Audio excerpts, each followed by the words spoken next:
Hi, welcome back to my YouTube channel. Don't forget to subscribe to my channel. Don't forget to also share, like, and comment. Our guest is an independent member of Parliament, considered now a resident guest in Binwell Mpundu. He's a member of Parliament for Nkana constituency. Honorable, thank you for joining us. It was a pleasure to have you and speak with you. Thank you so very much. It's always a pleasure to come back here. Indeed. Let's begin our conversation here. I know that you've been advocating for growth in the mining sector. Some of the issues that needed to be addressed was KCM, Mopani as well receiving an investor. But now that we have seen this new development that has come for Mopani, many are excited and elated by this new development. Should this really be the case, especially considering the fact that we're getting a much lower stake than the investor that has pumped in 1.1 billion US dollars into this particular mine? So it's another day in the lives of the people of the Copper Belt, particularly Kitwe, notwithstanding the people of Nkana constituency, because you wish to know that Nkana constituency is a home to Mopani. Right. It's also a home to KCM. And so our lives are anchored around these two mining companies.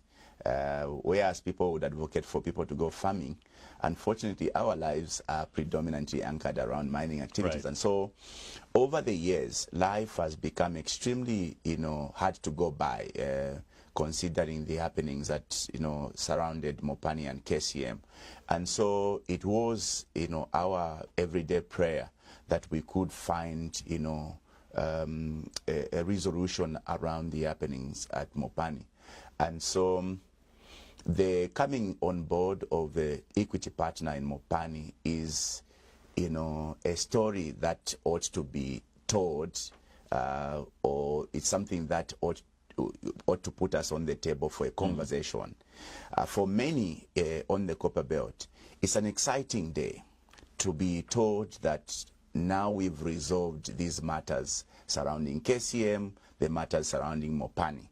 But what remains now, and which is the elephant in the room, are the details surrounding this particular transaction. Because look, the proof of the pudding is in the eating. It's one thing to celebrate that we've got an investor with the pronouncements that are made, but another thing to now learn of the details surrounding this conversation. Because I can tell you, me being a very critical stakeholder, okay, is not aware of any details surrounding this particular transaction. Yes, I was part of the witnessing to the handover of the shareholding as it was put.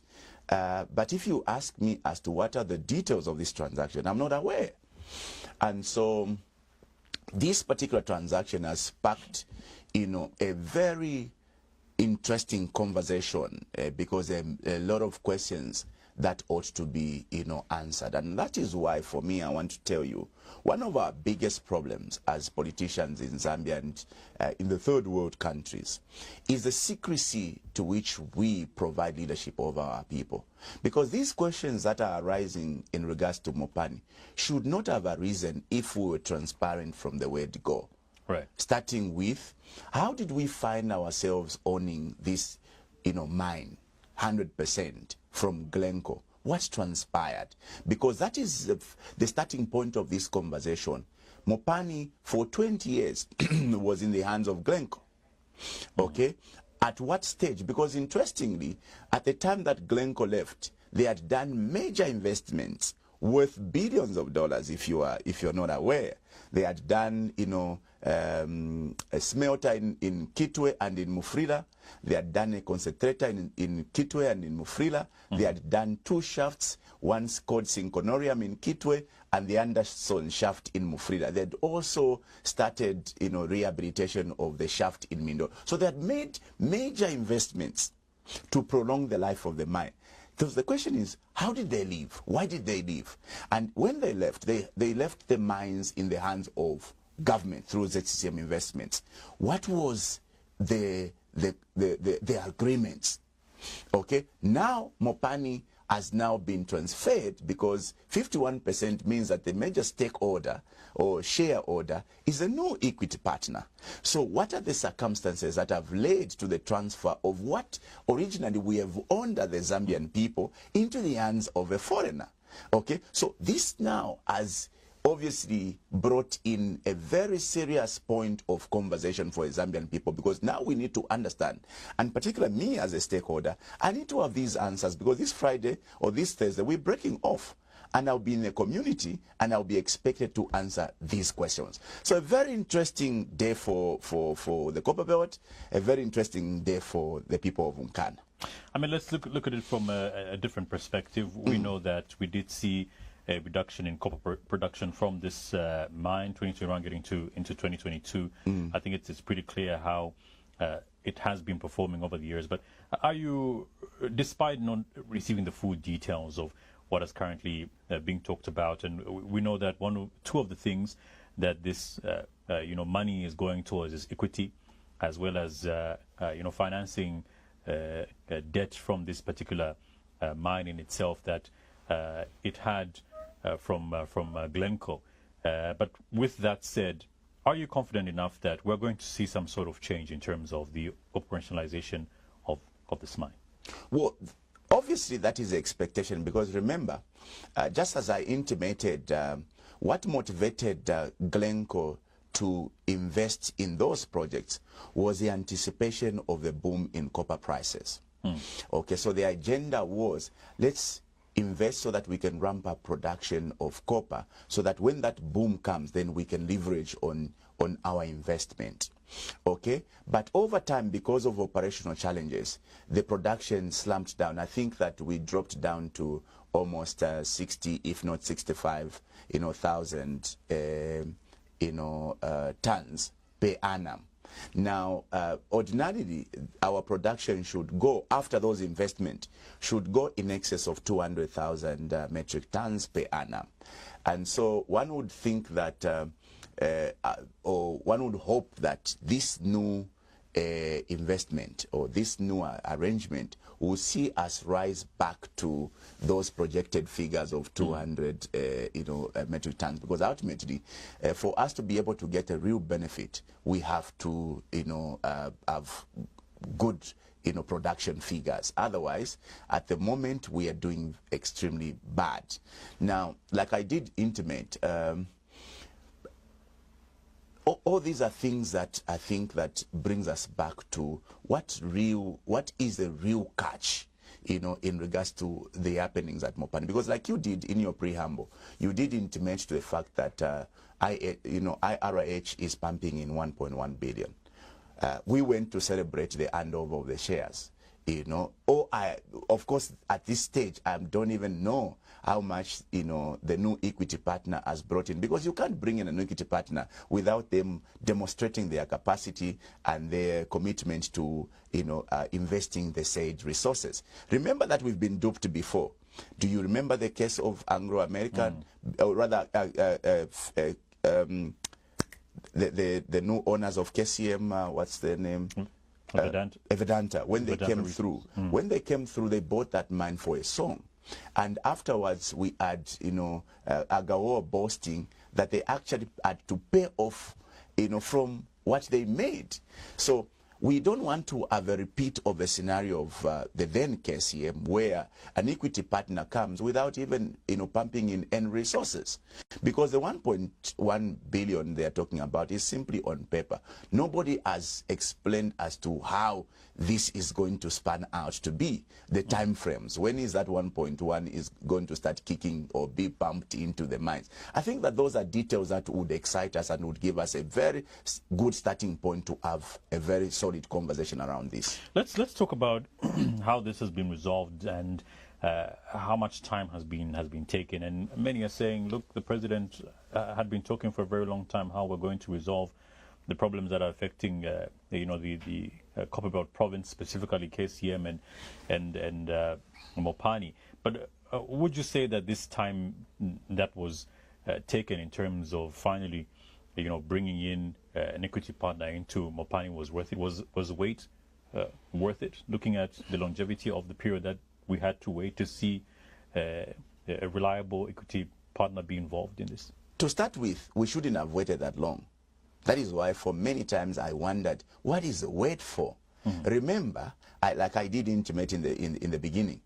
What's up? My name is Ken Bimbo, the MC with the sauce. Don't forget to subscribe to JQ. At the time Glencore left, they had invested. They had made major investment into Mopani. There were a few, of course, things that needed to still be addressed. There were a little bit of those projects that still needed to be completed. At most, we are told that Mopani needed about 350 million, between 350 to 500 million dollars to be able to now go full scale. Because where we're standing now, my brother, where we're standing now is that just a little bit of some injection into Mopani, 350, we will still get back to a point where Mopani is able to produce 200,000 metric tons of copper. Now, so forget the debt that Mopani owed to Glencore. Right.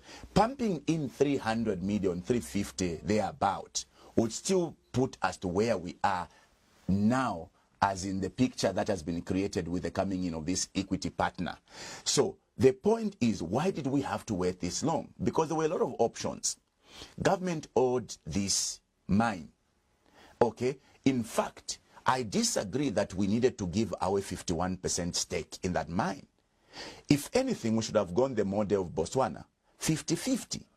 Or otherwise, we should have still maintained the major stake.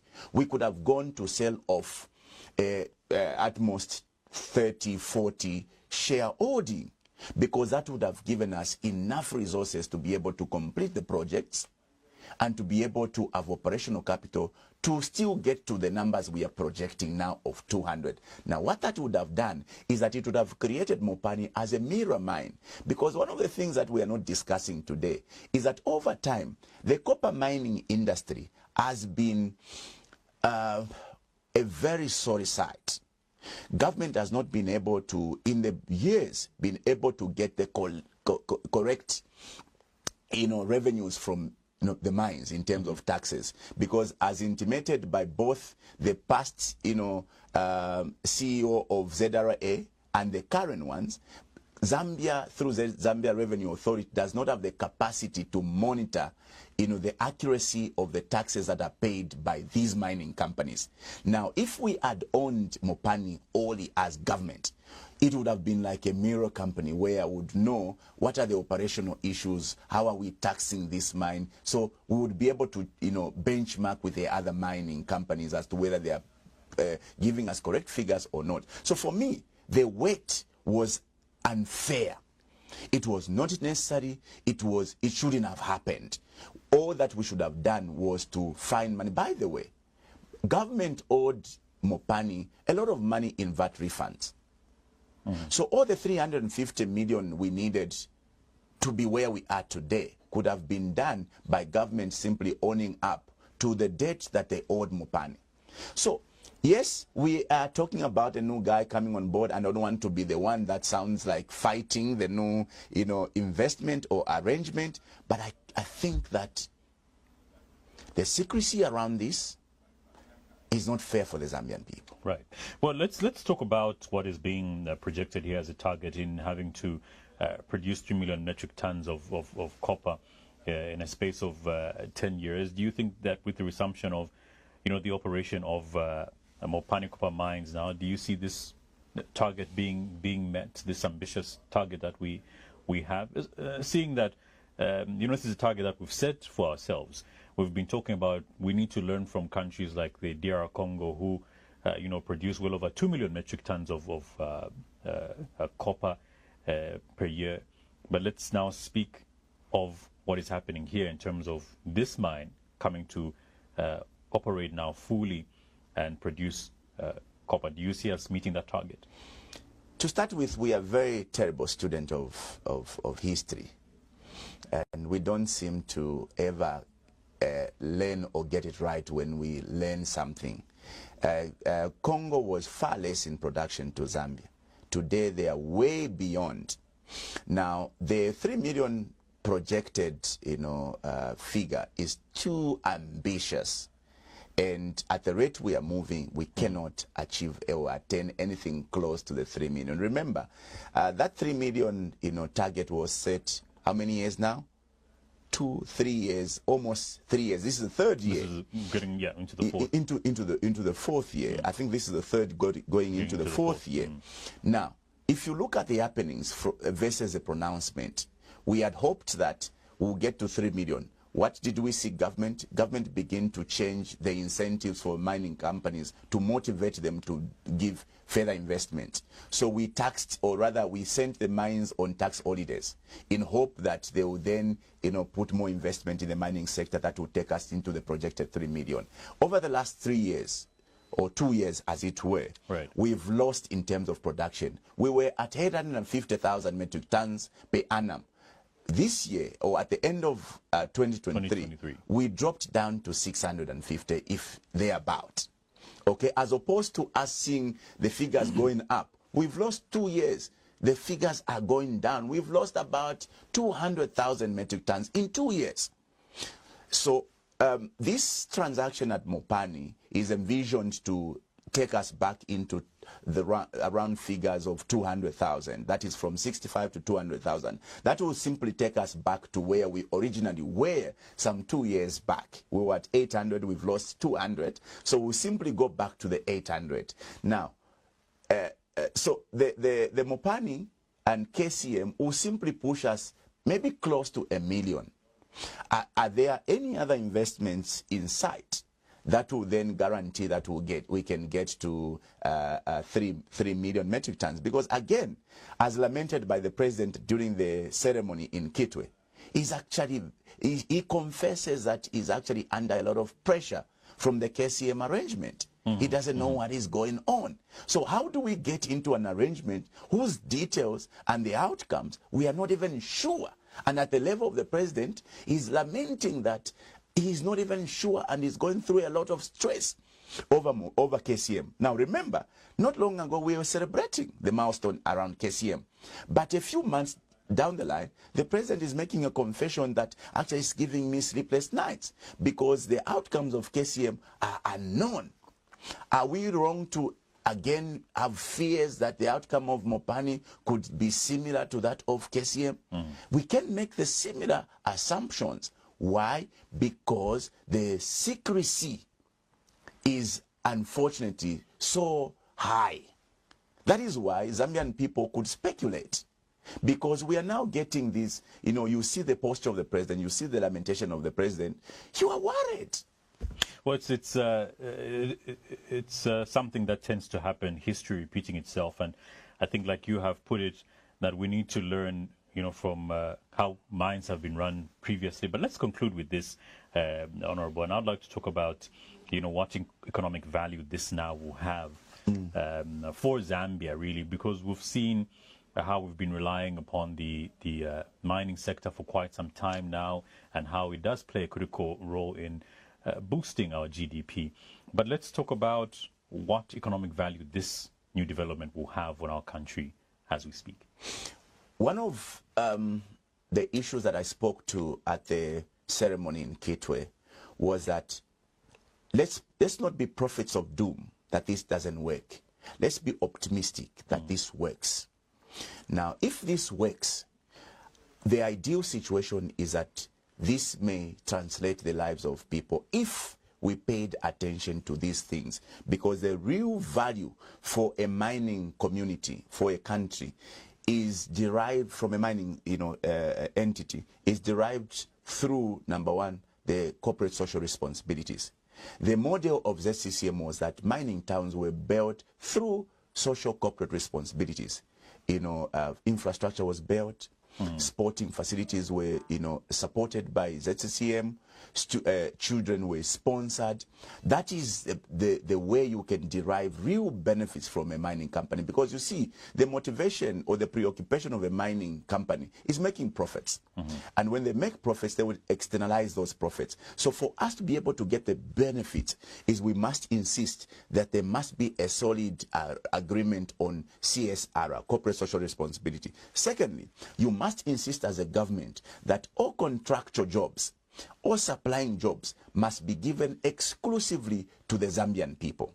Yes, of course, there will be certain products that may be, sought outside, but even then, anyone from outside who should come and do business with the mining companies here must be able to partner with the Zambian people. It's a model they are using in Congo. You cannot do business in Congo. You cannot supply. You cannot be a contractor in Congo until you partner with a Congolese company. That is a model, which is why I was saying we have the neighbors, the Congos. We've seen how they've risen. We've not been able to, get the gist of what they're doing there, what that is seemingly working out there. Now, let me say this. For me, I want to still remain optimistic, regardless of the issues surrounding Mopani, but still insist that government, starting today, must be transparent by revealing the full extent of the details surrounding the transaction at Mopani. Right. Then they will settle the many questions that are remaining or that have lingered in the minds of the Zambian people. But going forward, for us, we remain very optimistic that this particular arrangement is going to transform the people. Number one, we want decent jobs that guarantees, good incentives for the employees. Over the years, our miners have been paid peanuts.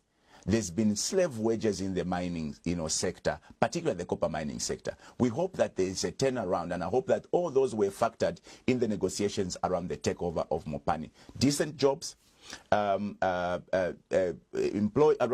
supplying and contracting jobs being given to the locals. At most, there must be participation or partnership with the foreigners, and also there must be a solid agreement on these social corporate responsibilities. But I think that overall, like I've intimated before, the real catch for Zambia is that we must leverage on the other mining facets. The revelation by the ZRA boss that we do not have the capacity to monitor taxation of these mines still leaves, us in limbo. That are we able to get maximum benefit from these mining companies? How I wish we should have not given out 51% shares. At most, we should have left ourselves at 50%, or otherwise crossed over into 51 for Zambians and 49 for the investors. That would have put us at a very advantage position. But let me end by stating this. Zambia must now transition. The real benefit for the people of Kitwe should have been a stake in the mines, as opposed to pleading for CSR responsibilities or social corporate responsibilities. The mining communities, or the communities where mining activities are happening, should have a guaranteed stake. And let me put it in a simple. Government now owns 49% shares in Mopani. My wish or my hope, the real situation should have been 10%, 15% at most, should have been a stake to be owned by the local communities. Because even when government does not send back taxes to redevelop Kitwe, we still will have that stake that will guarantee us getting or developing our community. You should go and see what is happening in Lufwanyama today. Lufwanyama is producing the #1 class of emeralds around the world. Because of not having a solid CSR arrangement, you go to Lufwanyama, you think there was a war in Lufwanyama. So for us to be able to turn around that, Lufwanyama should have retained a particular stake in the mining, the emerald mines, Kajam, Grizzly, and every other mine. At most 10%, 20%, because that revenue would have guaranteed the development of that area. Honorable, it's always a pleasure to have you here. Thank you so much for joining us this morning and touching on this topic with us. Thank you very much. I'm extremely humbled. Don't forget to subscribe to my YouTube channel, J Cool, and turn on the notification bell, cause I'm gonna see you in the next video.